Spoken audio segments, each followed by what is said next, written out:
A'udzubillahi minasyaitonirrajim. Bismillahirrahmanirrahim. Assalamualaikum warahmatullahi wabarakatuh.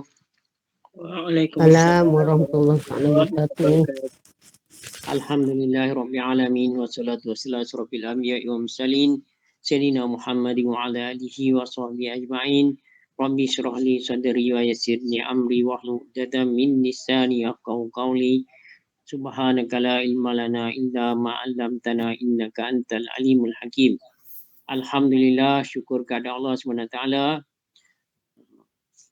kerana kita diberikan kekuatan untuk sama-sama lagi meneruskan program Generasi Al-Quran Surah Taman Jawijaya, di mana pada malam ni adalah malam yang ke-200 pertemuan kita bersama-sama secara maya untuk menghidupkan program malam kita selepas Isyak, iaitu dengan membaca Al-Quran dan seterusnya mendengarkan tazkirah yang disampaikan oleh tetamu kita, insya-Allah. Jadi tuan-tuan dan puan-puan sekalian, marilah sama-sama kita buka program kita pada malam ni sekali lagi dengan sama-sama kita membaca umul kitab Al-Fatihah. A'udzubillahi minasyaitonirrajim. Bismillahirrahmanirrahim. Alhamdulillahirrahmanirrahim. Ar-Rahmanir-Rahim. Maliki yaumiddin. Iyyaka na'budu wa iyyaka nasta'in. Ihdinas siratal mustaqim. Siratal ladzina an'amta 'alaihim ghairil maghdubi 'alaihim waladdallin. Amin. Tuan-tuan dan puan-puan sekalian, untuk siri kita yang ke-200 pada malam ni, insya-Allah pengurusi surau Taman Jawijaya dan juga imam kami di Taman Jawijaya, Al-Fadil Ustaz Haji Muhammad Aziz bin Abdullah akan menjadi khalifah dan juga guru kita pada malam ni. Insya-Allah tuan-tuan dan puan-puan sekalian, Ustaz pun dah ada bersama kita, tuan-tuan pun dah ada. Jadi rasanya marilah kita terus memulakan program kita dengan baca Al-Quran. Lagi 2 muka surat pada malam ni. InsyaAllah kita akan baca Al-Quran pada muka surat 401 dan juga 402 pada malam ni. 401 dan juga 402. Kita akan sambung baca surah Al-Ankabut ayat 39 sampai 52 insyaAllah pada malam ni. Di mana Ustaz akan memperdengarkan bacaan ayat suci Al-Quran berkenaan, dan kita akan dengar di rumah masing-masing. Seperti mana Ustaz selalu sebut, tuan-tuan boleh mengambil kaedah untuk mendengar bacaan Ustaz daripada sampai selesai, ataupun tuan-tuan nak baca bersama di rumah pun juga diadu-adukan. Jadi boleh menggunakan kedua-dua kaedah. Nak dengar saja pun boleh, nak dengar nak ikut pun dipersilakan. Jadi tuan-tuan yang tak ada memegang mushaf Al-Quran, tuan-tuan boleh tengok pada skrin. InsyaAllah saya akan tayangkan ayat yang berkenaan untuk kita baca bersama nanti, insyaAllah. Jadi tuan-tuan dan puan-puan, selesai saja Ustaz membacakan ayat-ayat yang berkenaan, saya pula akan membacakan terjemahan dan selepas itu kita akan dengar tazkirah daripada Ustaz, insyaAllah. Jadi kalau tuan-tuan dah bersedia, insyaAllah kita akan teruskan lagi program malam ni, itu siri yang ke-200 kita, dengan mempersilakan Al-Fadil Ustaz Haji Muhammad Aziz bin Abdullah, pengurusi surau kami, untuk meneruskan program kita pada malam ni, siri yang ke-200. Dengan segala hormatnya, Ustaz dipersilakan.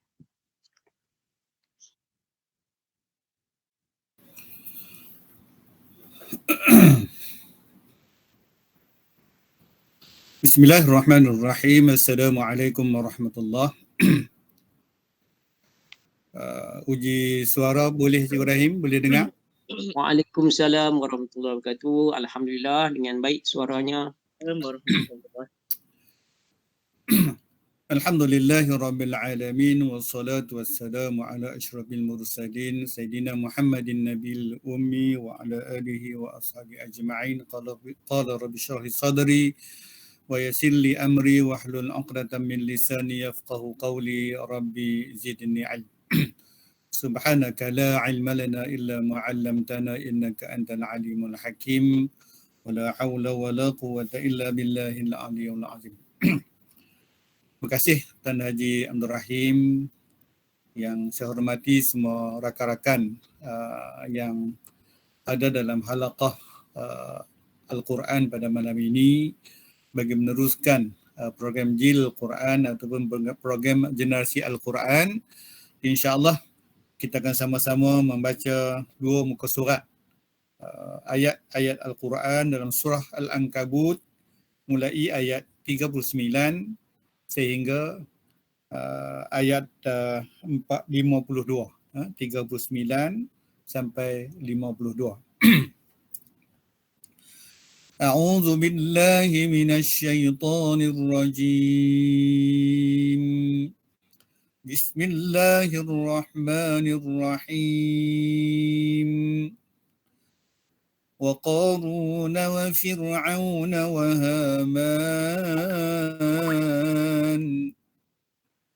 ولقد جاءهم موسى بالبينات فاستكبروا في الأرض وما كانوا سابقين فكلا أخذنا بذنبه فمنهم من أرسلنا عليه حاصبا ومنهم من أخذته الصيحة ومنهم من خسفنا به الأرض ومنهم من أغرقنا وما كان الله ليظلمهم ولكن كانوا أنفسهم يظلمون مثل الذين اتخذوا من دون الله أولياء كمثل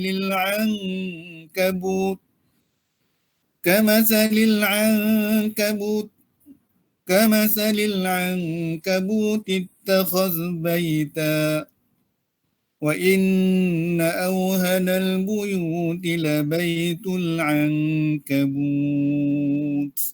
لو كانوا يعلمون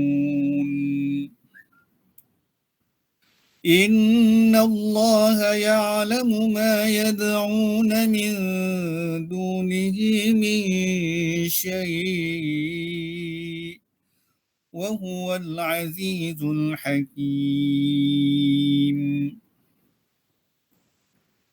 وتلك الأمثال نضربها للناس وما يعقلها إلا العالمون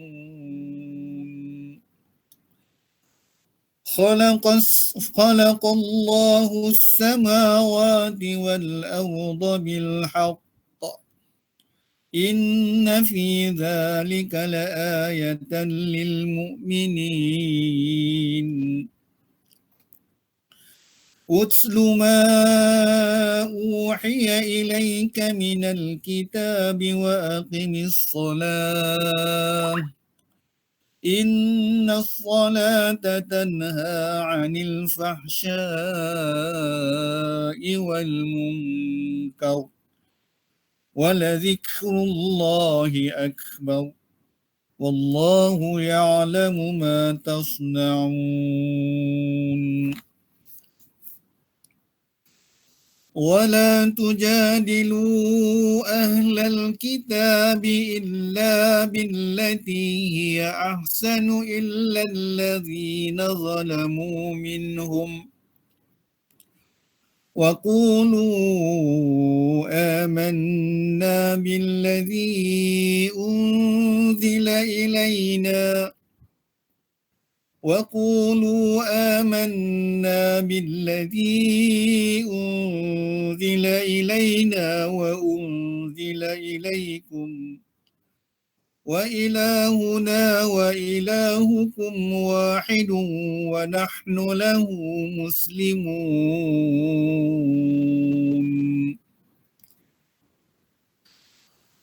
وكذلك أنزلنا إليك الكتاب فالذين آتيناهم الكتاب يؤمنون به ومن هؤلاء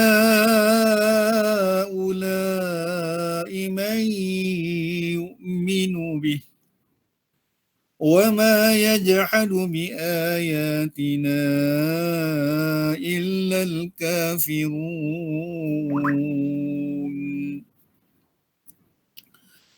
وما كنت تتلو من قبله من كتاب ولا تخطه بيمينك إذا لارتاب المبطلون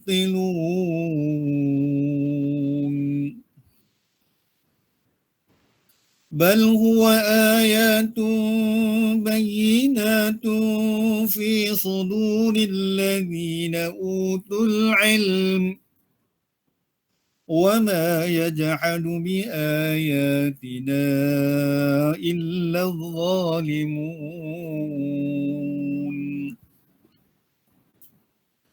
وقالوا لولا أنزل عليه آيات من ربه قل إنما الآيات عند الله وإنما أنا نذير مبين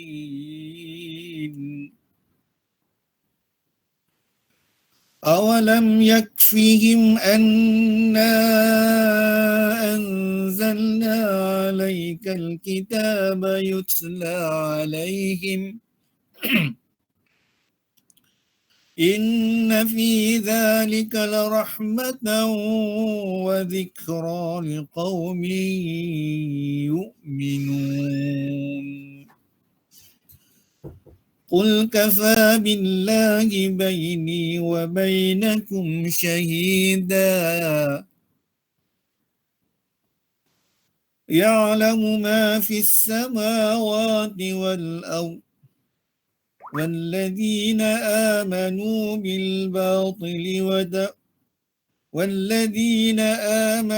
بالباطل وكفروا بالله أولئك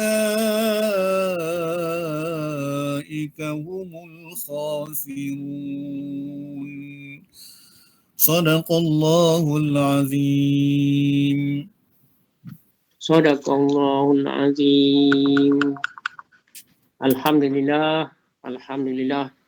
Syukur kepada Allah SWT kerana dengan izinnya juga maka pada malam ni kita dapat lagi membaca 2 muka surat Al-Quran secara berjamaah di dalam Google Meet mengikut seperti mana yang dibaca oleh Al-Fadhil Ustaz Tuan Haji Muhammad Aziz bin Abdullah secara tertib insya-Allah.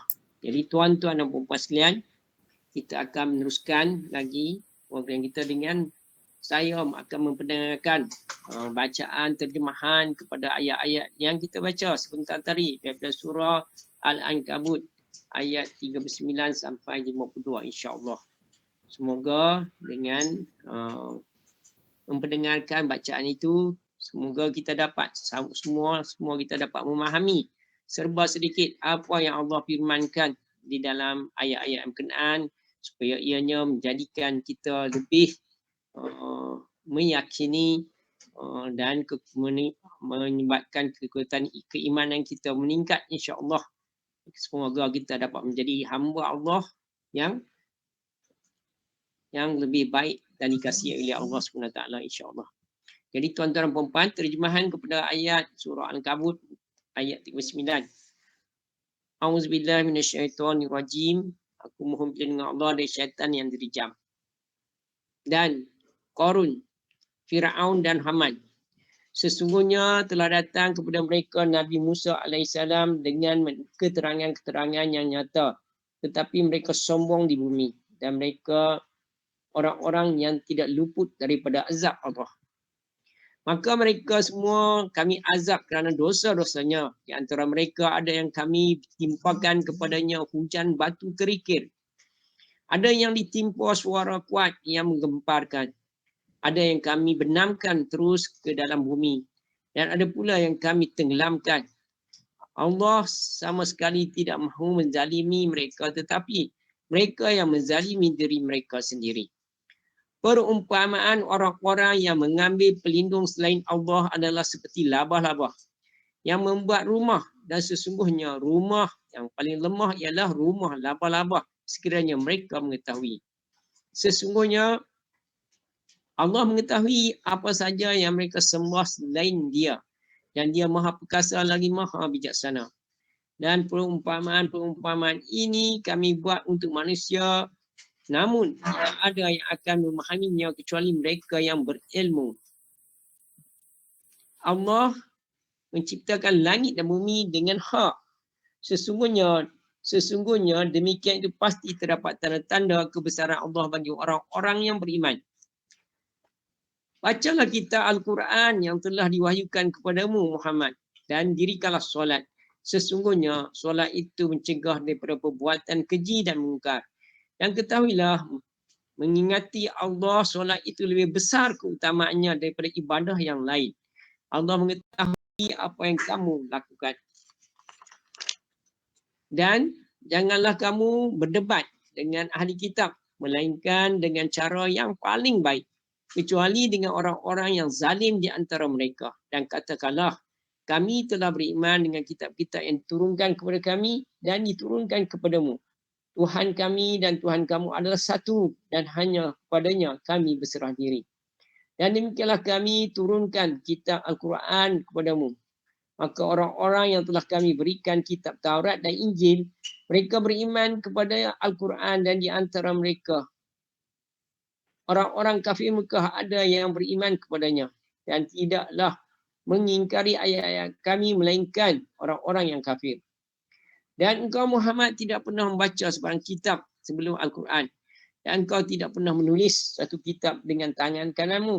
Sekiranya engkau pernah membaca dan menulis, nescaya ragu orang-orang yang mengingkarinya. Sebenarnya Al-Quran itu adalah ayat-ayat yang jelas dalam dada orang-orang yang berilmu. Dan tidaklah mengingkari ayat-ayat kami melainkan orang-orang yang zalim. Dan mereka orang-orang kafir Mekah berkata, mengapa tidak diturunkan kepadanya mukjizat-mukjizat? Katakanlah Muhammad, sesungguhnya mukjizat itu terserah kepada Allah. Aku hanya seorang pemberi peringatan yang jelas. Apakah tidak cukup bagi mereka bahawa kami telah menurunkan kepadamu kitab Al-Quran yang dibacakan kepada mereka? Sesungguhnya dalam Al-Quran itu terdapat rahmat yang besar dan peringatan bagi orang-orang yang beriman. Katakanlah Muhammad, cukuplah Allah menjadi saksi antara aku dan kamu. Dia mengetahui segala yang di langit dan di bumi. Dan orang yang percaya kepada yang batil dan ingkar kepada Allah, mereka itulah orang-orang yang rugi. Mereka itulah orang-orang yang rugi. Sadaqallahul azim. Benalah firman Allah yang maha agung.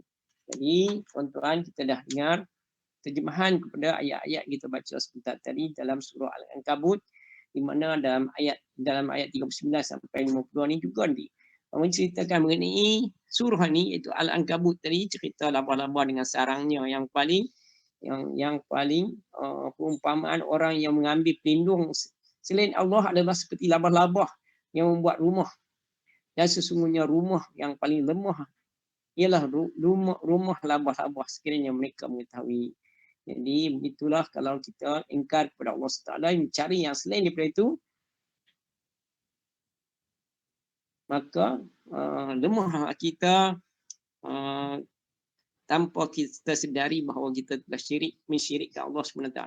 Jadi kita termasuk dalam golongan yang dimurkai oleh Allah SWT. Dan dalam ayat-ayat ni selain daripada cerita awal ni, diulangi cerita Qarun, Firaun, Haman dan sebagainya.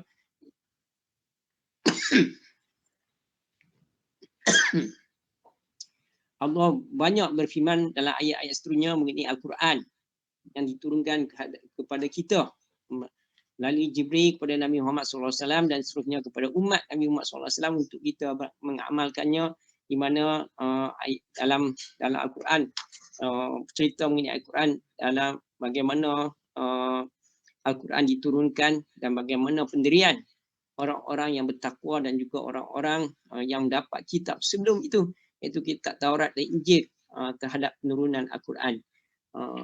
Jadi semoga banyaklah cerita dalam ni yang menarik yang kita dengar tadi untuk kita jadikan sebagai panduan untuk kita menjadi lebih bertakwa kepada Allah SWT, insya-Allah. Jadi seterusnya kita masuk ke slot yang seterusnya, itu slot kulten, iaitu kuliah jam 10. Dengan ini saya silakan sekali lagi kepada Ustaz Haji Muhammad Aziz bin Abdullah untuk meneruskan tazkirahnya. Silakan Ustaz.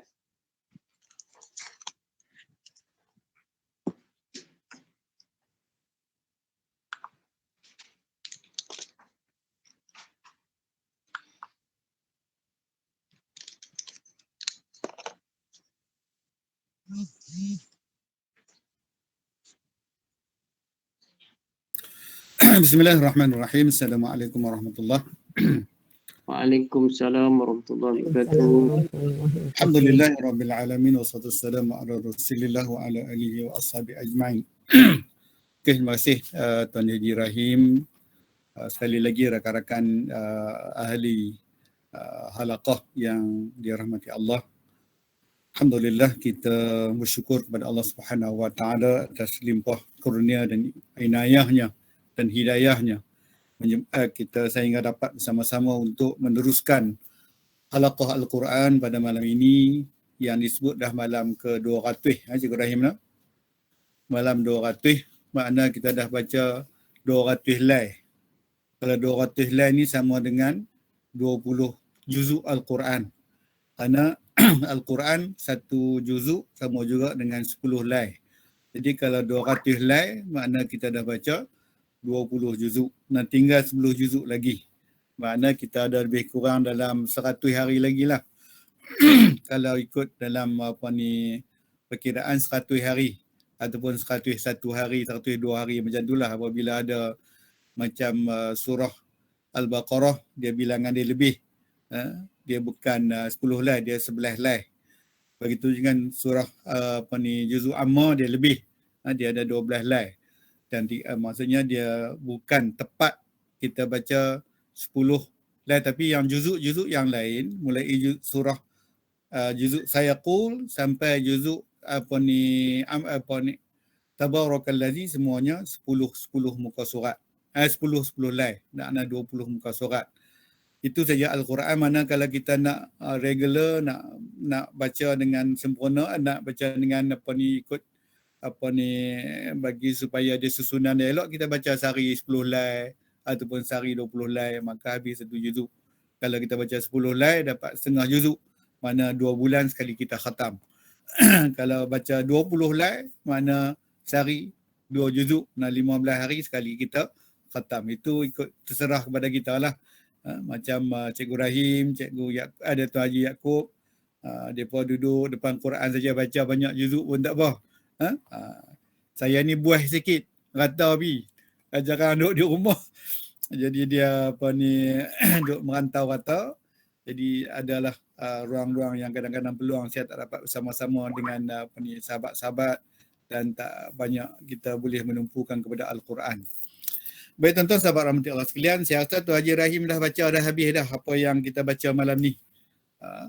Dalam surah yang sama-sama kita baca tu dah diterjemahkan dah. Ada terjemahan yang tuan-tuan boleh faham dah. Itu di antara nikmat yang paling besar ialah kita baca Quran, kita faham apa yang kita baca. Surah yang tuan-tuan sahabat baca tu maknanya sudah ada. Dia kisah macam-macam dah kita dengar daripada surah itu. Itu yang kita tadabbur Al-Quran. Cuma saya nak tambah sikit-sikit saja kot. Dalam saya juga tak mau tambah yang lain pada malam ni, nak tadabbur apa ayat yang kita baca. Ayat dia 39 sampai ayat 52. Ada dalam ayat yang telah pun kita baca. Jadi saya nak sama-sama ajak sahabat-sahabat kita fikir, kita renung apa yang ada dalam surah ayat yang kita baca tadi. Surah sama dah, surah Al-Ankabut mungkin sahabat-sahabat dah baca dah. Apa makna Al-Ankabut? Al-Ankabut dalam bahasa Arab, bahasa Melayu, makna dia adalah labah-labah. Labah-labah. Labah-labah yang macam mana? Labah-labah biasalah. Yang lain, yang nama-nama labah-labah lain itu dia ada makna nama-nama yang lain. Tapi labah-labah biasa yang kita tengok bila kita lalu di tempat-tempat lama rumah kita tak pergi, nampak ada sarang. Itu labah-labah. Baik. Allah nama ayat Quran, surah buh nama binatang ni banyak tuan-tuan. Bukanlah banyak, tapi ada dalam Al-Quran. Satunya surah yang mula kita baca, Suratul Baqarah. Apa makna Baqarah? Baqarah makna dia ialah lembu betina. Kisah lembu, sapi ataupun lembu betina. Sapi betina ataupun lembu betina. Al-Baqarah. Sebab tu anak kita jangan buh nama Al-Baqarah walaupun ada surah Quran. Kenapa? Takkan nak bagi anak kita lembu. Kan? Quran cerita bab lembu. Dia bukan suruh kita buh nama tu. Ayat-ayat yang lain ada lagi yang nama-nama yang hebat. Begitu juga surah ni, surah nama Al-Ankabut. Apa makna Al-Ankabut? Ankabut makna lebah. Labah-labah. Maka jangan buh nama anak kita labah-labah. Kan? Baik. Tapi orang putih berbangga dengan labah-labah ni. Kan? Siapa tahu orang putih dia berbangga? Tu Spiderman. Spiderman. Jadi dia igawan anak-anak muda nak jadi Spiderman. Bukan dekat tu kita tengok baru ni yang depan dengan dibelain tu ada orang jual minuman pakai Spiderman.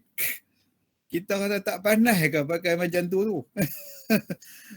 Pakai kelumui habis lah. Sebaiknya pakai tu kelumui habis semua daripada atas sampai ke bawah.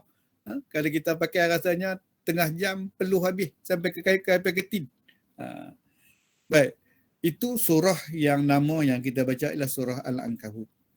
Sahabat rahmati Allah sekalian, saya nak tuan-tuan perhatikan apa yang dalam surah yang kita baca. Saya nak pecahkan kepada 4 pecahan apa yang Cikgu Rahim baca terjemahan tadi. Dalam surah ini ada 4 benda yang tuan-tuan, sahabat-sahabat kena faham, kena dapat maklumat lengkap. Apa yang pertama, kalau kita tengok ayat 39 dan 40. Ayat 39 dan 40 tu makna Allah Subhanahu Wa Taala menerangkan kisah manusia-manusia yang pemuka-pemuka yang hebat, nama-nama keruk yang ada dalam Al-Quran. Wa Fir'aun, wa Haman, kan? Wa Qarun. Itu adalah nama-nama keruk ataupun nama-nama watak-watak penjahat yang Allah abadikan dalam Al-Quran. Dalam Quran juga Allah letakkan watak-watak yang baik, Allah letak juga watak-watak yang jahat. Apa tujuannya? Supaya kita dapat mengambil iktibar, jangan jadi macam mereka ni. Qarun itu, bukan Qarun, Fir'aun tu boleh kata hampir setiap juzuk Al-Quran Allah akan abadikan nama dia. Nak sebut bahawa inilah manusia yang Allah cipta juga, tapi dia adalah watak yang paling tidak digemari, paling tidak disukai oleh Allah Subhanahu Wa Taala. Tuan-tuan, kalaulah kita ada watak kita dan sebagainya, kepimpinan dan sebagainya yang ada macam tu, tolong jauhkan. Kerana itu watak yang Allah tak suka. Allah letak situ menjadi idola kepada orang-orang jahat dan juga menjadi pendinding kepada kita orang-orang yang baik.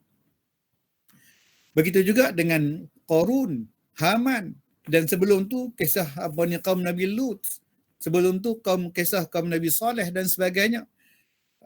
Allah tanya dalam Al-Quran, adakah mereka ini orang-orang yang nama-namanya hebat, jahat ini, adakah mereka ni lepas akhir mereka hidup bahagia?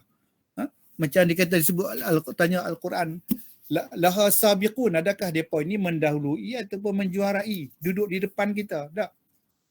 Adakah ataupun mereka ini dibiarkan oleh Allah Subhanahu Wa Taala bermaharajalela bermaharajalela macam tu? Ha? Makna Allah nak sebut bahawa watak-watak jahat ini nak habaq ke orang kemudian hangpa tak usah duk belagak lah, kan? Tak usah duk belagak. Pasal apa? Manusia yang paling hebat seperti Firaun, dia menguasai negara Mesir dengan segala tentera, dengan segala kemewahan dan segala apa yang ada. Tapi macam mana Allah matikan dia? Ha?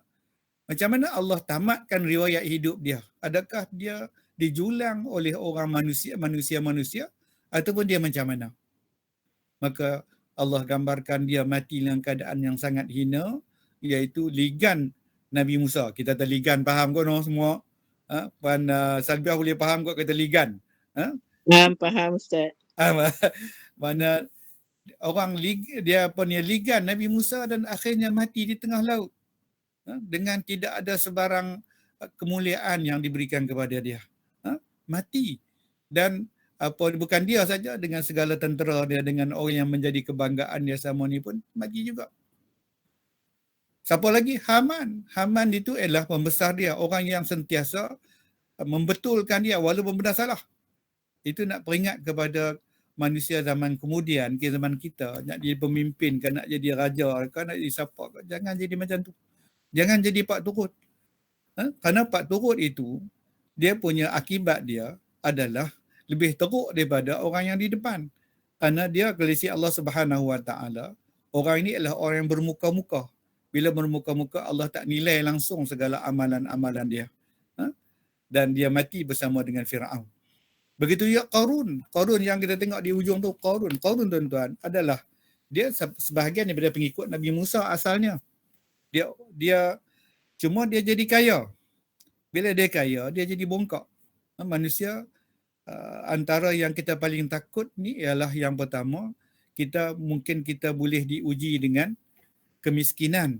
Manusia banyak bila diuji dengan kemiskinan yang tidak melampau ni, kita boleh bertahan. Kita miskin, kita tak banyak benda yang kita boleh dapat gunakan kemudahan-kemudahan, kita boleh bertahan. Tapi bila kata kita kaya, maka kekayaan itu kadang ada sebenarnya adalah ujian yang sangat berat ditimpakan kepada manusia. Kerana dengan kekayaan itu kita boleh buat segala-galanya. Dengan kekayaan itu kita ada kekuatan untuk melakukan kejahatan kepada Allah Subhanahu Wa Taala. Sebab itu jangan berbangga dengan kekayaan. Jadilah kekayaan itu sebagai pembantu kita apabila kita bertemu dengan Allah Subhanahu Wa Taala. Jadikan setiap ringgit kekayaan yang kita ada itu biar dia menjadi sebagai penolong kita ketika mana kita berada di dua alam yang akan datang, iaitu alam barzakh dan juga alam akhirat. Jangan jadi dia pembakar kepada kita ketika mana kita berada di dua alam itu. Apabila kita tinggalkan, apabila kita lakukan, apabila kita gunakan untuk perkara yang tidak diizinkan oleh Allah Subhanahu Wa Taala. Itu yang pertama yang Allah peringat itu. Sebab itu Allah habaq Qarun tenggelam. Kaum Nabi Lut, Allah hantar hujan batu. Hujan batu tu pula, batu tu dia buh nama siap-siap. Buh nama siap-siap. Ni atas nama apa? Nama John. Ada batu tu akan kena John dan mati. Itu makna hujan batu yang menimpa negeri Sadum. Bukan dekat tu, Allah terbalikkan bumi yang tempat dia berduduk itu jadi laut. Seperti mana yang kita tengok sekarang ni, yang kita laut mati itu adalah kesan daripada Allah Subhanahu Wa Taala menterbalikkan kampung kaum Nabi Lut. Kaum Nabi Syuaib, Allah hantar malaikat jerkah. Jerkah saja pada kaum tu mati habis. Semua mati. Kalau kita tengok dalam ada dibuat oleh Harun Yahya yang buat tentang tu, ada walaupun Harun Yahya ni dia banyak jadi macam dengan terlalu dia dah jadi macam dengan hikayat pula, tapi maksudnya ada benda-benda yang macam tu di sana. Makna Allah nak habaq bahawa jangan ikut pemuka-pemuka yang hebat-hebat tu kerana mereka tu maknanya dimusnahkan oleh Allah dengan penuh kehinaan. Itu dia bahagian yang pertama ayat 39 sehingga ayat 40. Kemudian bahagian yang kedua yang sangat penting yang selalu kita duk baca, yang selalu kita duk peringat, ceramah-ceramah tu Tok Guru duk peringat apa dia? Ayat 42 hingga 44. Hingga 42 hingga 44 saya pun tinggal dia punya ni.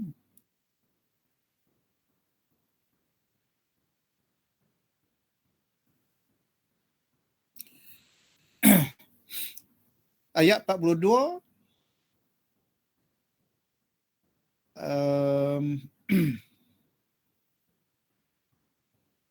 ayat 42 ayat 43 sampai 45.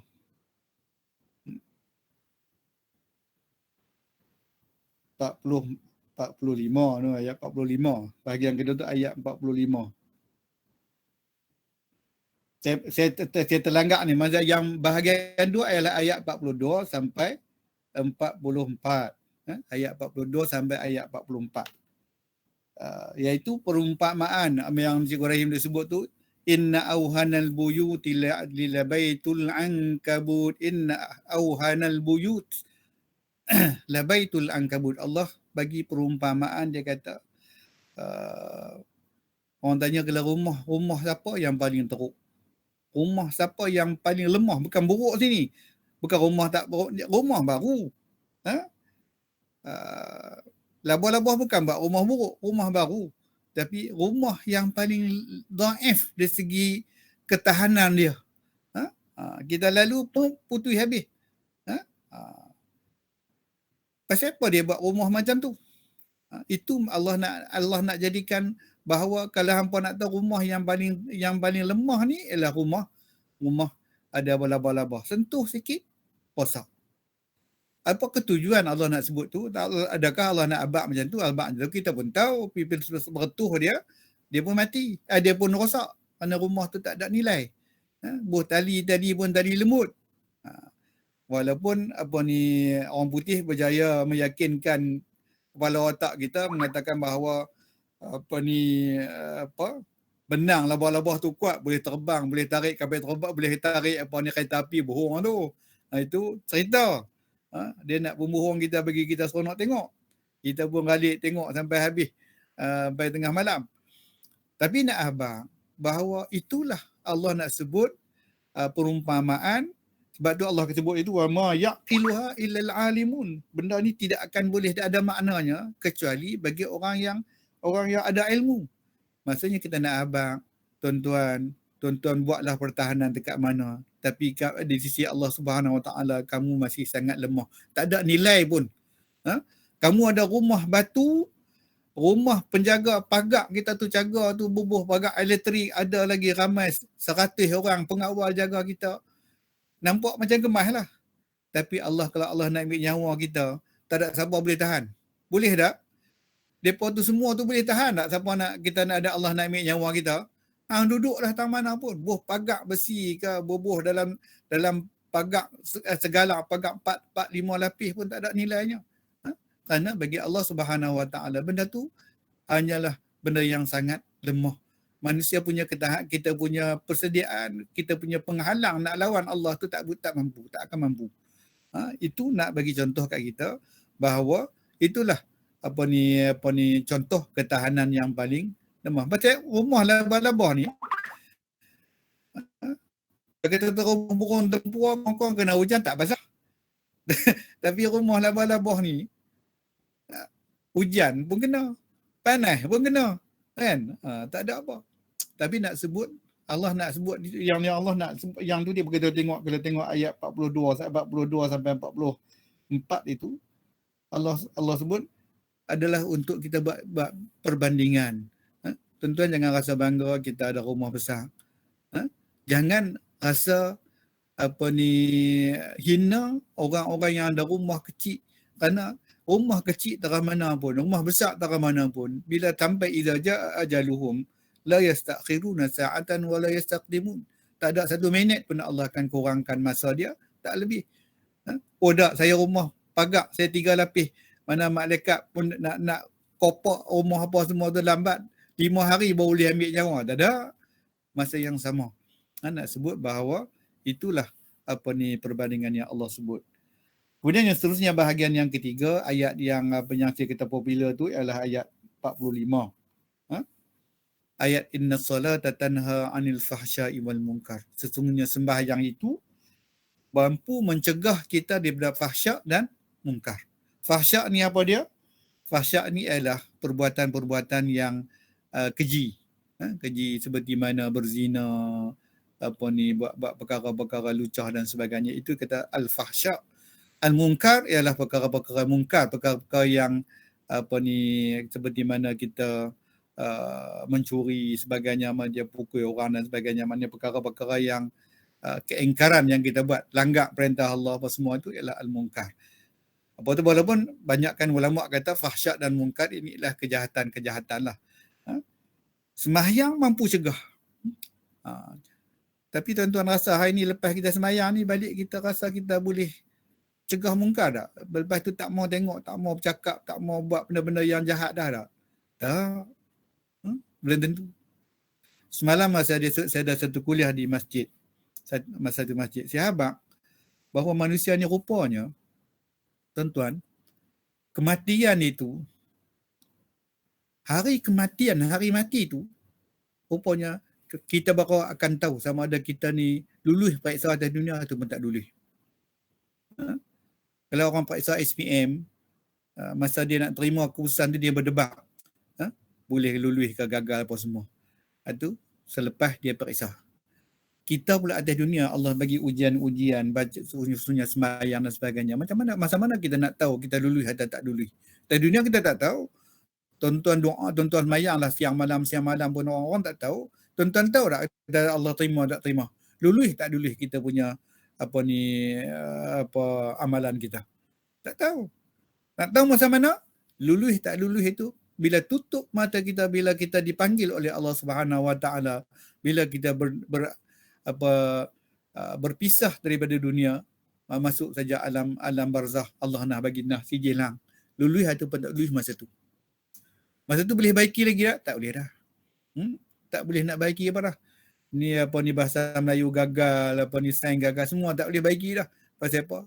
Masa untuk kita periksa sudah tamat. Sekarang adalah keputusan. Sebab tu tuan-tuan, Imam Ghazali rahimahullahu ta'ala kata bahawa dua perkara yang sangat penting. Yang pertama ialah mati. Mati itu adalah perkara yang sangat penting. Kerana mati itu adalah penentu kepada kita berjaya atau tidak berjaya amalan kita di dunia. Dan mati itu juga dah sangat bahaya. Pasal apa mati itu bahaya? Kerana kita tak tahu bila nak mati. Kita pun tak tahu sama ada kita sudah bersedia ataupun tidak. Tuan-tuan saya yakin tuan-tuan bersedia ke belum? Sebab tu Imam Ghazali bagi 3 golongan manusia yang dia kata yang bagaimana kesedaran untuk dia nak mengenai mati ni. Yang pertama ialah orang yang hubbud dunia, yang kasihkan dunia. Ni dia tak teringat mati pun. Dia kira bangun pagi saham dia naik ke turun ke apa, ini orang ni sangat tak ingat mati. Orang ni lah yang duk songlap segala duit orang, duit tak kira duit apa, duit majikan ke duit siapa ni duk songlap. Yang sanggup simpan berbilion ringgit ini orang ni. Orang yang hubbud dunia. Dia ingat duit tu nak buat apa agak-agak. Tuan-tuan, kalau tuan-tuan ada 2 bilion, tuan-tuan dah belanja tak? Tak dah belanja. Kalau tak dah belanja, duit tu nak buat apa? Kan? Sebab tu dia kalau di negara kita, tuan-tuan sahabat rahmati Allah sekalian, kalau orang semua taat kepada Allah Subhanahu Wa Taala, ikut apa yang Allah suruh, tak akan ada orang yang billionaire dan tak akan ada orang miskin papa kedana. Kerana duit itu Allah suruh kita agih-agihkan dan duit itu akan menjadi saham kita di sana. Tak ada makna pun duit tu kita simpan kat kita di rumah. Pasal apa? Duit tu tidak punya nilai apa-apa apabila kita sudah mati. Kerana kita mati itu kita tak ada apa-apa pun yang kita bawa. Kan dalam kuliah yang saya sebut dulu, kita hanya ada tiga saluran saham tu saja yang kita tinggal baki kalau kita mati. Yang lain tak ada. Jadi buat apalah kita simpan banyak-banyak. Tapi kita tengok sekarang ni orang Orang dia sebut kau ni ada 2 bilion, kau ni ada 3 bilion, kau ni ada 5-60 juta, kita pun tak tahulah. Kalau dia boleh berfikir bahawa dia akan mati dan dia memerlukan apa tu di sana, dia tak akan simpan banyak macam tu. Baik. Makna apa ni, sembahyang ini macam mana dia nak mencegah kita daripada mungkar? Sembahyang yang mana tu? Sembahyang yang penuh dengan khusyuk dan tawadhu. Allah sebut dalam Al-Quran, A'udzubillahi minasyaitonirrajim. Qad aflahal mu'minuna alladhina hum fi salatihim khashi'un. Apa kata Allah? Sesungguhnya berjayalah orang-orang. Qad aflah. Aflah ni makna berjaya hebatlah, berjaya yang nombor 1 lah. Qad aflahal mu'minun alladhina hum fi salatihim khashi'un. Orang yang beri penumpuan penuh kepada sembahyang dia. Dia berjaya dalam sembahyang, dia berjaya. Dia orang ni akan berjaya. Kejayaan itu bergantung kepada kemampuan kita untuk khusyuk. Itu yang disebut sini, inna salata tanha 'anil fahsya'i wal munkar. Sembahyang yang macam mana yang boleh mencegah kita pada fahsyak dan munkar ialah sembahyang yang ada di dalamnya rasa gerun kepada Allah Subhanahu wa taala. Sembahyang yang ada dalamnya apa sahaja yang dibayangkan dalam sembahyang itu ialah ketakutan untuk berhadapan dengan Allah, takut kita tidak taat kepada Allah Subhanahu wa taala masa solat, masa sembahyang kita. Kalau itu kita ada, maka berbanggalah. Tak berbangga maksudnya bolehlah kita rasa lega, kerana tak ada siapa pun berbangga. Tuan-tuan Sayyidina Umar Al-Khattab, dia lepas dia sembahyang, dia teriak sampai basah banyak dia janggut-janggut dia. Pasal apa? Dia takut Allah tak terima sembahyang dia. Dia takut dia sembahyang. Kita sembahyang pasti kita sembahyang pun tara kita, tara dia sembahyang boleh takut Allah tak terima. Kita ni wallahu alam. Itu yang ketiga, Dan yang terakhir, apa yang digambarkan oleh Allah dalam ayat yang kita baca, ayat yang panjang yang Cikgu Rahim dah pun terjemahkan tadi, ayat dia ada 46 sampai 52 itu. Allah mula dengan wala tujadil ahlal kitab. Jangan duk habis buang masa pergi berhujah dengan orang-orang ahlul kitab. Siapa ahlul kitab? Nasara dan Yahudi. Depa terima kitab sama dengan kita. Kitab diturunkan kepada di atas dunia ni ada berapa? Ada 4 je kan? Satunya kitab yang mula-mula diturun ialah kitab Taurat. Kitab Taurat yang diturunkan kepada Nabi Nabi Musa alaihi salam, Taurat. Kemudian diturun kitab Zabur kepada Nabi Daud alaihi salam. Dan kemudian yang terakhir sebelum Al-Quran adalah kitab Injil yang diturunkan kepada Nabi Isa alaihi salam. Dan Al-Quran adalah penamat segala kitab. Dan semua kandungan yang ada dalam kitab-kitab yang ada, Taurat, ada kitab Injil dan kitab Zabur, semuanya ada dalam Al-Quran. Malah diperkemaskan.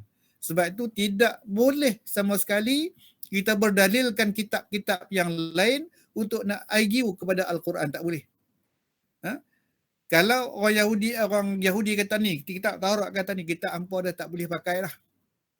Kitab apa yang berlawanan dengan apa yang ada Al-Quran, semua kitab tu sudah dimansuhkan. Tak boleh terima. Walaupun dia kata, kitab kami, ya betul. Cuba tengok siapa Nabi mana yang awal diturunkan. Dan tengok dalam Al-Quran, dalam kitab-kitab Taurat dan kitab-kitab Injil dan sebagainya. Apakah arahan Allah? Arahan Allah kata bahawa akan turun Nabi akhir zaman yang namanya Ahmad atau Muhammad. Bila turun itu, kamu semua kena ikut. Ya. Maksudnya sebab itulah apabila peristiwa Isra' Mi'raj yang 2-3 yang besok kan? Besok ada adalah hari Isra' dan Mi'raj. Dalam peristiwa Isra' dan Mi'raj, Nabi SAW berjumpa dengan semua para anbiya di Masjidil Aqsa. Dan bila nak menjadi imam, maka semua dia dipilih daripada kalangan ada yang dipilih jadi imam sembahyang sunat ketika itu ialah Nabi kita Nabi Muhammad sallallahu alaihi wasallam, kerana dia adalah nabi akhir zaman yang segala maklumat lengkap semua ada dalam Al-Quran. Tidak ada satu hujah yang lain yang boleh kita gunakan untuk nak argue bahawa nabi-nabi lain ada yang kita boleh terima, boleh ikut panduan-panduan yang ada pada mereka. Tak ada. Zaman mereka saja. Macam dalam sini dikatakan orang-orang Yahudi dia duk pertikai. Pasal apa? Kalau Nabi Muhammad tu dia kata Nabi yang hebat, pasal apa dia tak mukjizat? Nabi Musa kan banyak ada 9 mukjizat dia kan. Boleh belah laut, boleh macam-macam apa semua tu.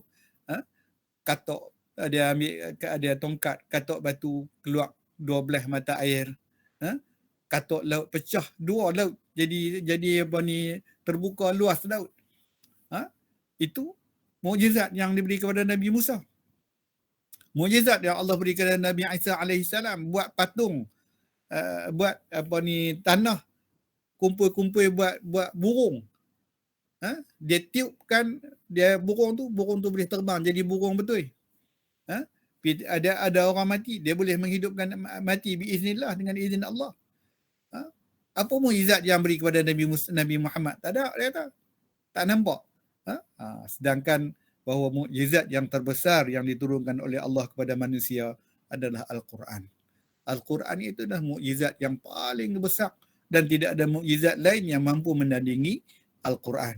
Kerana dia dalamnya segala-galanya maklumat tentang kehidupan di dunia, kehidupan di alam barzah dan kehidupan di akhirat ada di sana.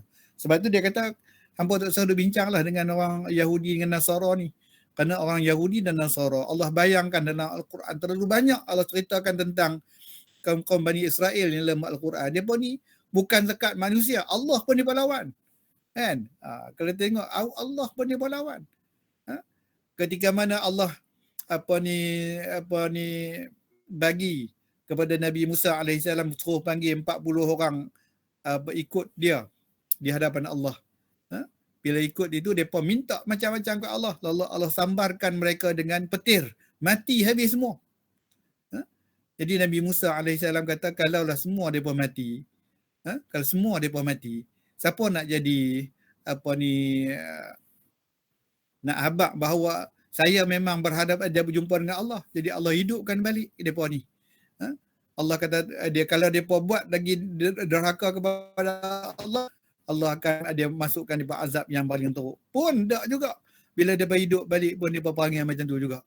Itu makna orang Yahudi dan Nasara. Makna Allah gambarkan Al-Quran terlalu banyak. Sebab itu ayat 46 sampai ayat 52 ni dia cerita bab tu. Bab betapa sukarnya nak berhadapan dengan Yahudi dan Nasara. Sebab tu akhir zaman orang Yahudi akan bangun membantu Dajjal. Mereka tidak membantu umat Islam walaupun mereka datang daripada Tuhan yang sama, agama yang sama, iaitu agama Islam, tetapi mereka memilih untuk menentang Nabi Muhammad sallallahu alaihi wasallam kerana dia kata Allah sebenarnya silap pilih. Sepatutnya pilih di kalangan Bani Israel, tapi tiba-tiba Allah pilih daripada bukan Bani Israel, iaitu pilih daripada kaum Nabi Ismail, maka mereka tak akan sama-lama menyokong kepada Nabi Muhammad sallallahu alaihi wasallam. Itu tuan sahabat rahmat Allah sekalian, beberapa pandangan kita menyorot kepada ayat Al-Quran yang kita baca, yang kita rasa seronok sangat bila kita baca Quran. Kita boleh ingat, boleh baca, boleh tengok apa yang Allah nukilkan dalam Al-Quran, dan tidak ada satu manusia, tidak ada satu kajian yang mampu untuk membuat kajian seperti mana yang diberikan oleh Allah Subhanahu wa taala. Manusia hanya boleh mampu untuk menulis apa yang nampak dan apa yang boleh difikirkan. Manusia tidak akan boleh menulis apa yang ada di dalam alam kubur, apatah lagi di alam akhirat. Wallahu a'lam. Aqulu qawli hadza wa astaghfirullahal azim li wa lakum. Assalamualaikum warahmatullahi wabarakatuh. Waalaikumsalam warahmatullahi wabarakatuh. Subhanallah. Alhamdulillah. Jazakallah khairan katsira, disiapkan kepada Al-Fadhil Ustaz Haji Muhammad Aziz bin Abdullah. Yang pertamanya yang sudi menjadi khalifah kita membaca Al-Quran tadi, membaca Al-Quran dengan tartil untuk memudahkan kita ikut bersama sehingga dapat selesai lagi membaca Al-Quran 2 muka surat pada malam ni. Dan seterusnya Ustaz memberikan tazkirah kepada kita mengenai 4 perkara yang disebutkan oleh Allah SWT, 4 topik atau 4 perbincangan, 4 yang ada dibincangkan dalam ayat 39 sampai 52 tadi. Jadi tuan-tuan dan puan-puan sekalian, saya rasa dengan terjemahan yang telah dibacakan dengan ulasan yang dibuat oleh Ustaz tadi, makin terang ataupun makin jelas kepada kita sebenarnya apa yang Allah firmankan untuk kita, kepada kita, supaya kita menjadi orang yang benar-benar beriman kepada Allah SWT, mengelakkan diri daripada menjadikan teladan ataupun menjadikan sepadan terhadap orang-orang yang telah Allah murkai, yang dicontohkan dalam ayat-ayat, yang dinyatakan dalam ayat-ayat yang berkenaan. Jadi kerana sifat-sifat tu kalau kita tak jaga, boleh terjadi pada kita juga. Walaupun kita merupakan umat Nabi Muhammad SAW, walaupun kita kata kita mengaku sebagai orang Islam, tetapi ciri-ciri seperti Haman, Karun, kaum Nabi Lut, Fir'aun, sifat-sifat mereka tu mungkin kita khawatir kita juga terjebak melakukannya tanpa kita sedari, dan kita berbangga dengan sifat-sifat berkenaan. Dengan itu kita dimurkai oleh Allah SWT tanpa kita sedari. Jadi tuan-tuan dan puan-puan sekalian, rasanya saya nak beri peluang kepada tuan-tuan pula untuk berinteraksi dengan Ustaz dengan perbincangan yang telah dibuatkan oleh Ustaz tadi, insyaAllah. Jadi tuan-tuan, dipersilakan tuan-tuan yang berminat untuk bersembang dengan Ustaz, saya persilakan.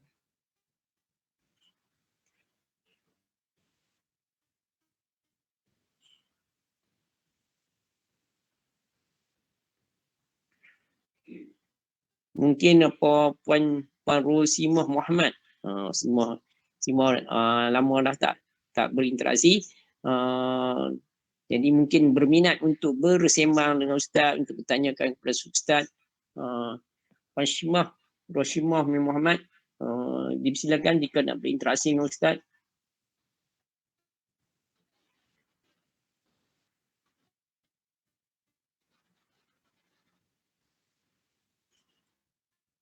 Masih belum sedia, jadi seterusnya nak jemput Puan Zaitun Osman. Assalamualaikum Ustaz. Waalaikumsalam warahmatullahi. Saya nak tanya Ustaz, ketika dalam konsert hiburan ni kan, ada yang baca Fatihah. Apa hukum dia Ustaz? Dalam konteks apa? Dia baca Fatihah. Okey. Untuk sedekahkan ke siapa-siapa lah dalam konsert hiburan tu. Apa hukum dia Ustaz? Dalam konteks hiburan macam mana tu? Dalam konsert hiburan. Konsert. Konsert. Ya. Okey. Baik, terima kasih yang bertanya Puan Zaitun. Ya. Dia macam adat kita kan. Kalau konsert besar-besar tu yang naik tu adalah orang Islam, dan kebetulan kawan dia pada yang meninggal. Jadi dia pun kata, jadi sebelum kita mulakan konsert kita, marilah sama-sama kita hadiahkan Fatihah kepada kawan kita kan. Ya. Dari segi hukumnya dia tak ada apa, boleh sebenarnya. Kan? Apa masalah dia? Tak ada masalah. Cuma dari segi konteks tempat tu tak sesuai. Kan? Kalau konteks tu, tempat tu, dia ada macam dengan kita kata percampuran lelaki perempuan secara bebas, dengan ada masa tu orang sembahyang maghrib pun tinggal, Aisyah pun tinggal kan. Jadi suasana tempat itu dia tidak, malaikat rahmat tak ada di situ. Malaikat maut banyak. Malaikat yang pencatat tu dia tak kira dia pergi duduk mana dia pergi. Tapi malaikat rahmat tak ada. Jadi maksudnya pada tempat tu, kalau mungkin dia niat itu dia baik, wallahu a'lam, mungkin diterima dari segi dia tu dia. Tapi adakah dia baca betul? Setakat dia kata mai sama-sama kita baca Fatihah pakai senyap, banyak tafakur saja tak baca. Kalau dia baca insya-Allah dapat. Tapi yang dosa tu dia kira, kan Allah sebut فَمَنْ يَعْمَلْ مِثْقَالَ ذَرَّةٍ خَيْرًا يَرَهُ وَمَنْ يَعْمَلْ مِثْقَالَ ذَرَّةٍ شَرًّا يَرَهُ. Siapa buat kebaikan besar zarah pun Allah tunjuk. Allah akan bagi. Dan siapa buat kejahatan sebesar zarah pun dia akan bagi. Jadi masa tu dia buat baik juga, tapi jahat yang dia buat jauh lebih besar. Dia tak balik modal kalau kita macam tu.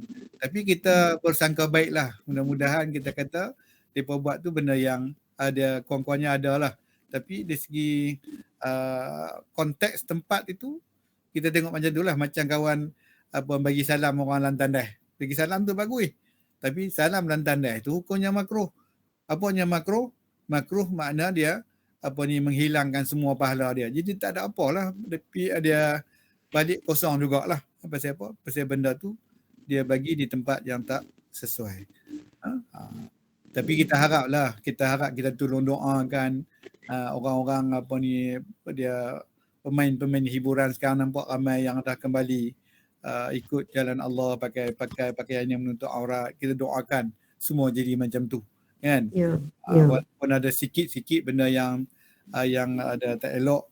Kecuali macam saya sebut tadi lah, kalau sama buat benda tu lara, depa sampai mula daripada maghrib pun dah, Aisyah pun dah, maka tu tidak ada tolak ansar lah, kerana dia bila meninggalkan sembahyang hukumnya dosa besar.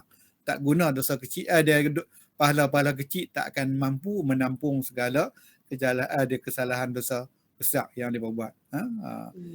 Wallahu a'lam. Terima kasih Ustaz. Ya. Seterusnya nak jemput sekali lagi Cikgu Rozita Basharuddin.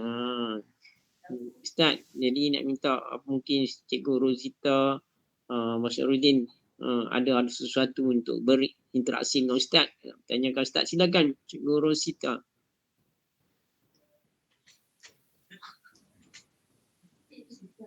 Cikgu Rozita.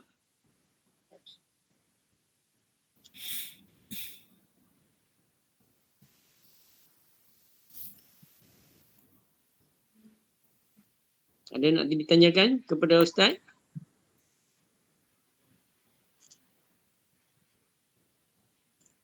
Belum sedia lagi. Jadi silakan Tuan Haji Yaakob.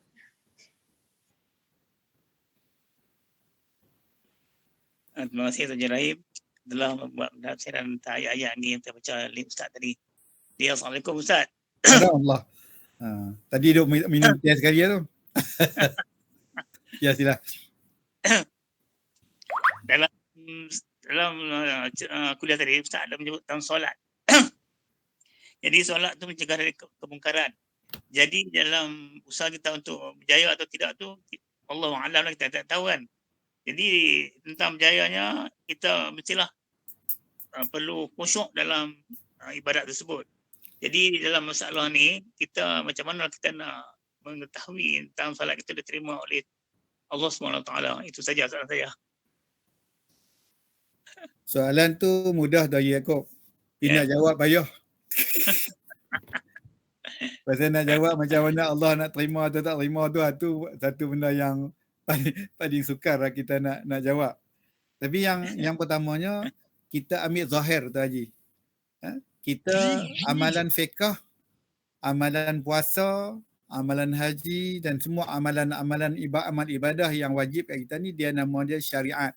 Apa makna syariat? Syariat dinilai pada luaran. Dinilai pada luaran. Kita kalau kita tentang Islam, rukun Islam, dia tentang sembahyang, dia ada rukun sembahyang. Ikut semua rukun yang ada tu, mana sah. Sah sembahyang. Itu mana sah sembahyang tu maksudnya Allah terima dah sembahyang kita.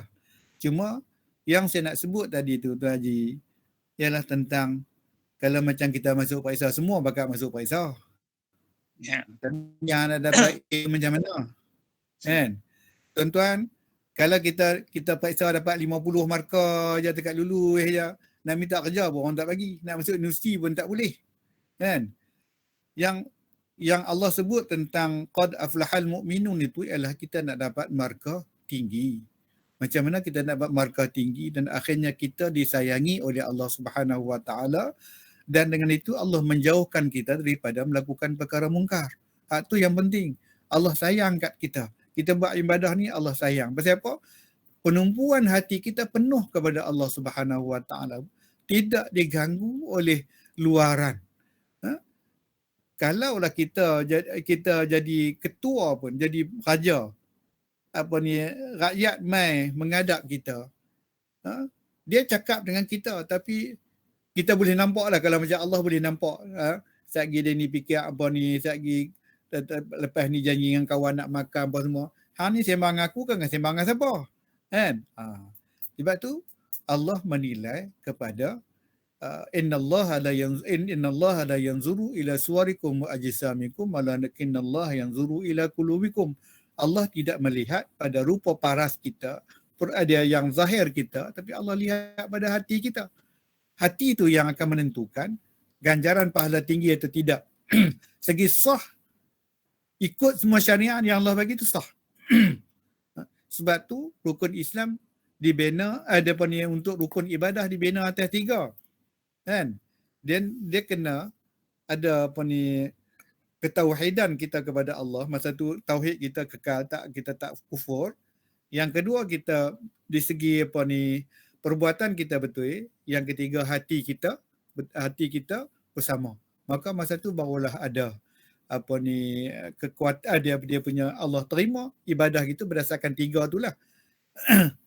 Kan saya ulang, maksudnya yang Allah nak nilai ibadah kita pada 3 benda. Satu ialah nilai kepada hati tauhid kita. Kalau kita tak syirik, kalau kita masa tu syirik, tak guna ya, habis kan. Yang kedua, pada perbuatan yang kita buat, perbuatan syariat yang kita buat. Dan yang ketiga ialah tentang hati kita, di mana kita berada masa tu. 3 itu yang menentukan bahawa banyak atau tidak banyaknya pahala yang kita boleh dapat. Tapi kalau dekat sah, apa yang kita buat ikut semua rukun-rukun semua, maka sahlah amalan kita. Tapi yang kita duk jaga ni, yang katakan inna solata tanha anil fahsya'i wal munkar, Allah nilai kepada kekuatan ibadat yang kita buat. Allah akan nilai kepada takat mana keutuhan ingatan kita kepada Allah Subhanahu Wa Taala. Itu yang penting. Sebab itu bukan senang lah, itu bukan mudah.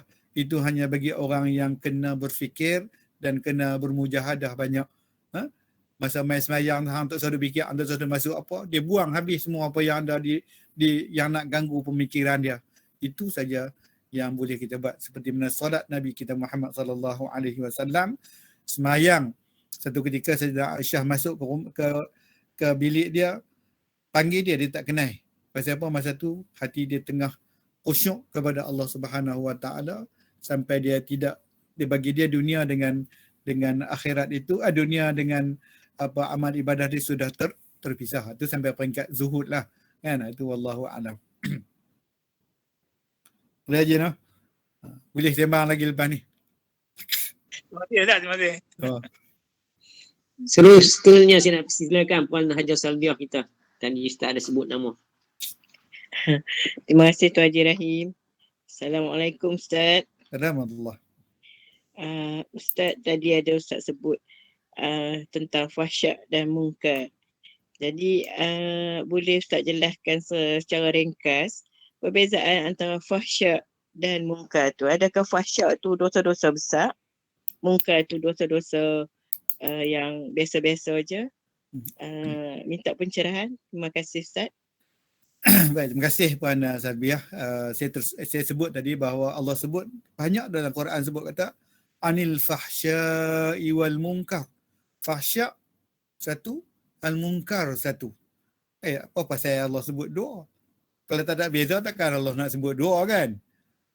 Maka dikategorikan oleh ulama al-fahsya ini adalah kedua-dua dosa. Ikut kategori lah. Kalau dia tu fahsyak tu sampai peringkat kena had ataupun kena ada hukum qisas, maka dia dosa besar. Tapi kalau fahsyak itu dia tekat berdosa kecil, maka dia ada yang tidak sampai kena had ataupun kena hukum berdasarkan hukum Al-Quran, maka dia dosa kecil. Begitu juga mungkar. Cuma nak beza dia. Ada satu ada tafsiran yang menyebutkan bahawa al-fahsya ini Allah khususkan pada perbuatan-perbuatan keji. Keji macam zina, macam dengan kita kata sumbang muhram dan sebagainya, itu dimasuk al-fahsya. Al-fahsya maksudnya perbuatan-perbuatan hina yang dilakukan oleh manusia. Kalau sampai peringkat begitu juga cakap lucah apa itu fahsya tu. Tapi sudah tu sebab kata dia ada dua, dan tu dia ada dosa besar dan juga ada dosa kecil dalam fahsya. Macam mana dosa besar? Berzina, sumbang muhram, ataupun apa yang berkaitan dengan sodomi ke apa semua, itu semua adalah fahsya. Perbuatan yang kita kata yang berkaitan dengan kekejian, keji lah. Maksudnya kita tengok benda-benda tu kita kata keji. Dan dia boleh jadi dosa besar dan boleh jadi dosa kecil. Itu berdasarkan kepada ni, kalau cakap lucah, tengok gambar lucah, tak pakai tutup aurat, pakai dedah aurat apa semua tu, itu hukum dia ada dosa kecil. Tapi sampai melakukan zina, sampai melakukan sumbang muhram, sampai kita kata peringkat seks luar tabi'i apa semua tu, itu adalah dosa besar. Yang kena had, yang had itu maksudnya kena hukuman yang ditentukan oleh Allah Subhanahu Wa Taala, itu dosa besar. Dia tak boleh terampun dengan dekat minta doa saja. Tak boleh terampun dengan istighfar saja. Dia kena, kalau dia berzina atas dunia dia tak ambil hukum kena sebat, maka di sana dia akan terpaksa kena ikut dulu azab yang dikenakan oleh Allah Subhanahu Wa Taala, kecuali sekiranya Allah mengizinkan untuk diampunkan. Itu al-fahsya. Al-munkar ini ialah semua perkara-perkara mungkar. Perkara seperti mana kita kata penipuan, jualan yang tak ikut mana semua benda-benda yang kemungkaran lah, benda mungkar. Benda yang kita kata yang berkaitan dengan dosa, fitnah, apa semua itu adalah mungkar.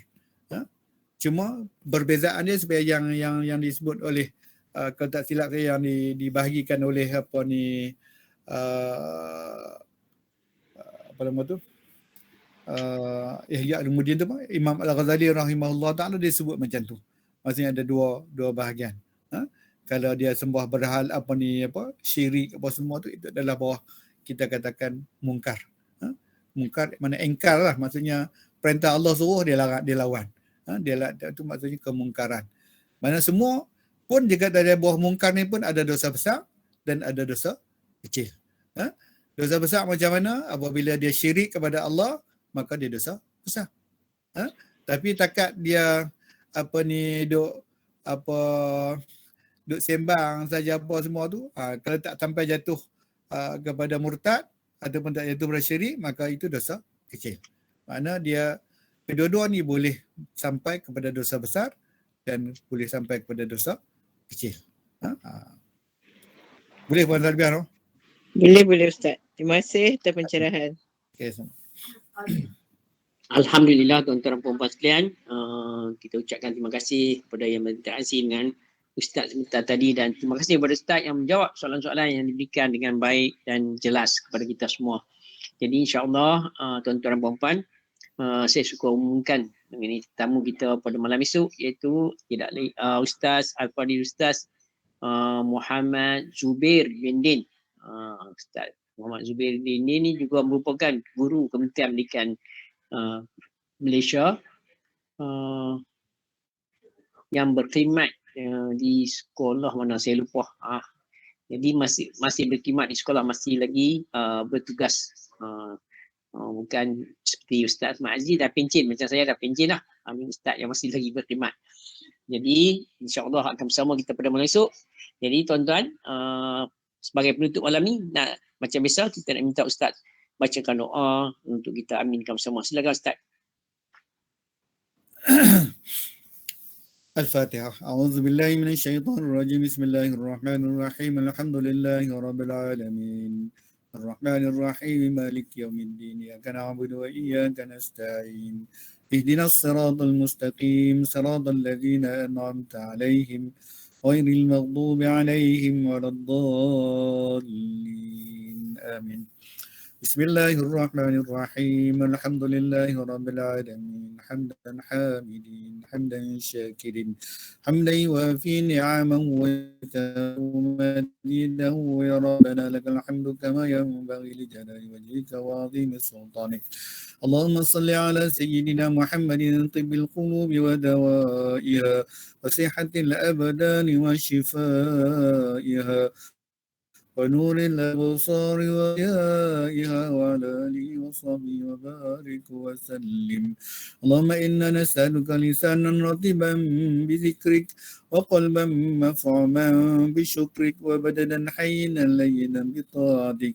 اللهم إنا نسألك إيمانا كاملا ونسألك قلبا خاشعا ونسألك علما نافعا ونسألك عملا صالحا ونسألك يقينا صادقا ونسألك دينا قيما ونسألك العافية من كل بلية ونسألك تمام الغنى عن الناس وهب لنا حقيقة الإيمان بك حتى لا نخاف ولا نرجو غيرك ولا نعبد شيئا سواك واجعل يدك مبسوطة علينا وعلى أهلنا وأولادنا ومن معنا برحمتك ولا تكلنا إلى أنفسنا طرفة عين ولا أقل من ذلك يا نعم المجيب. اللهم ربنا تقبل منا دعاءنا إنك أنت السميع العليم وتب علينا يا مولانا ذنوبنا إنك أنت التواب الرحيم. اللهم اجعل جمعنا هذا جمعا مرحوما وتفرقنا من بعده تفرقا معصوما. اللهم انفعنا بما علمتنا وعلمنا ما ينفعنا وارزقنا علما ينفعنا. اللهم ربنا تقبل منا صلاتنا وقيامنا وركوعنا وسجودنا وتخشعنا وتضرعنا وتعبدنا وتمم تقصيرنا يا الله وتمم تقصيرنا يا رحمن وتمم تقصيرنا يا رحيم. ربنا تقبل منا دعاءنا إنك أنت السميع العليم وتب علينا يا مولانا ذنوبنا إنك أنت التواب الرحيم. دعوهم فيها سبحانك اللهم وتحياتهم فيها سلام وآخر دعوانا ودعواهم أن الحمد لله رب العالمين. تقبل الله منكم منا ومنكم تقبل يا كريم آمين آمين آمين يا رب العالمين. Tuan-tuan dan puan-puan sekalian, berakhirlah sudah program siri yang ke-200 kita pada malam ni. Jadi saya ucapkan terima kasih kepada semua. Semoga terus beristiqamah mengikuti program kita yang seterusnya. InsyaAllah seperti mana Ustaz sebutkan tadi, kita ada lebih kurang 3 bulan lagi ataupun 100 hari lagi untuk kita menghabiskan program satu Al-Quran kita baca insyaAllah. Jadi seterusnya nak minta Ustaz memperdengarkan doa khatam Al-Quran sebagai penutup kita, menasyidkan dia supaya kita اللهم ارحمنا بالقرآن واجعله لنا إماما ونورا ورحمة. اللهم ذكرنا وما نسينا وعلمنا منه ما جهلنا وارزقنا تلاوته آناء الليل وأطراف النهار واجعله لنا هدى يا رب Wabillahi taufiq wa hidayah. Wassalamualaikum warahmatullahi wabarakatuh. Jumpa lagi malam esok. Terima kasih semua. Terima kasih Ustaz.